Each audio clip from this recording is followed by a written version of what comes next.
Hello YouTube, welcome to the channel. So today we're taking a look at a honey badger, one that I haven't actually seen before. This particular one, I mean, look, don't get me wrong, I've been through my run-of-the-mill of the honey badgers, especially some of the interesting ones. And you know what, out of D2 steel, I know the honey badgers run up in price, so the standard HCR 13 MOBs run at about 800 Rand now, whilst the D2s run at about 1,200 Rand. Now, I've had a couple of the HCR 13s, like this one over here, which I've had for some time. This is the Wernleaf, whatever it is, sheep's foot sort of blade style. This one's been with me for a while in HCR 13 MOV. Still going strong. It's done its time with me, to be honest. It's actually a really good blade. No issues at all with it. But today we're going to take a look at what's inside the box over here. Now, I have had the flippers before, but this now is the D2 flipper. And what makes it so different, you'll notice there's no finger choil on the bottom edge of the blade. Let's get in a little bit closer and take a proper look at this knife. Hey guys, so here we have the honey badger flipper, as they call it, in D2 steel.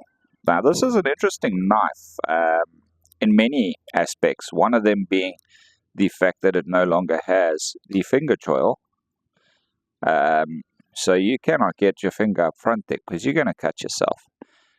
It is also a D2 steel blade. Now, the question does arise, is the reason for that being that way because of the fact that D2 maybe is a little bit more brittle than other steels like HCR? I'm not sure. And it needs this extra bit of belly here for strength. I mean, if you have a look on the HCRs, how much of it gets eaten away by the finger choil section. Now, on the flipper, the finger choil is quite substantially bigger. So that could very well be the case. How does this guy stack up compared to my large Wernleaf? It's pretty much size-wise, you got a bit more cutting edge, but I prefer the belly on this knife than on this specific one. So this one, like I say, it's been with me a long time. Great knife, love it to bits. And I think it was time for a new one, hence this blade. Let's get in a little bit closer and have a look. So, as you can see, it isn't quite polished. You've got like a brush finish over there. Around the flipper sort of thumb stud hole, you will notice it has chamfered on the edges, giving it really nice feeling. The standard sort of honey badger scales, I love them. Some people don't like this pocket clip. I don't have an issue with it. And you'll see D2, great knife all around. Very comfortable to open up from either the flipper. You can also spidey flick it, like pretty much get in there, but it is quite a bit of the D10 still. You can thumb flick it, so to get it out and open. And of course you can spidey flick it to get it out and open, no issues at all. The knife itself feels very comfortable. You can see that really nice jimping here on the spine, on both the plastic scales on the side over here, as well as on the blade. And that's pretty much how you would handle this knife. You could get up for skinning and such tasks, no problem at all. It would definitely fill the job. Yeah, not a bad knife at all. I actually kind of like the look and feel of it. It's not heavy, which is great. The reason why I like honey badgers is they're not very heavy knives at all. Nothing really spectacular, standard sort of honey badger fit and feel. Just that knife blade itself, I really like how that looks. Let me know your thoughts. Let me know if you think this is a great looking knife or not. I'd like to see over time how this bad boy actually stands up to some abuse.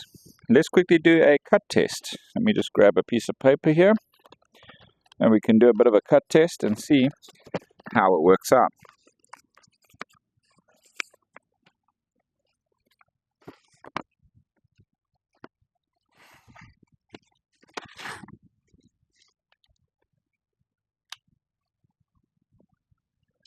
No problem at all on the cut test. She's razor sharp still.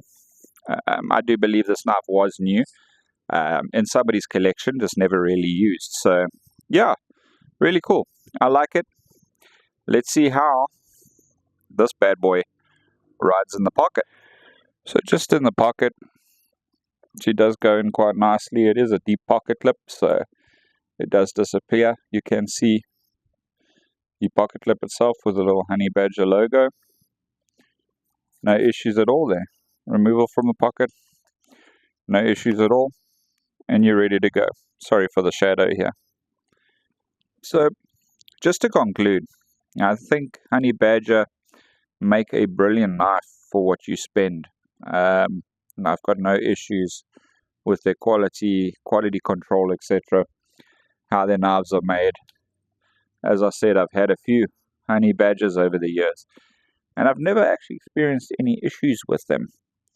So, because of the angle, that one looks bigger, but now if you move this one to the side, this one's handle will look a bit bigger, but for all intents, these two scales are like for like, same size. Knives are both large.